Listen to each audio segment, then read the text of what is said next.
யாரெல்லாம் நாயகம் ஸல்லல்லாஹு அலைஹி வஸல்லம் அவர்களை ஏசி பேசி துரத்தி அடித்து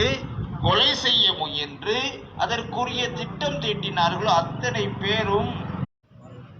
அந்த நிலையிலே கூட நாயகம் ஸல்லல்லாஹு அலைஹி வஸல்லம் அவர்கள் முகம் கூட சுளிக்கவில்லை. அந்த மக்களை பார்த்து கோபப்படவில்லை என்பது ஒரு புறம், முகத்தினுடைய ரேகைகள் கூட நாயகம் ஸல்லல்லாஹு அலைஹி வஸல்லம் அவர்கள் அந்த மக்களுக்கு எதிராக அவர்கள் சொன்ன வார்த்தை, ஹதீஸ்ல நான் உங்களை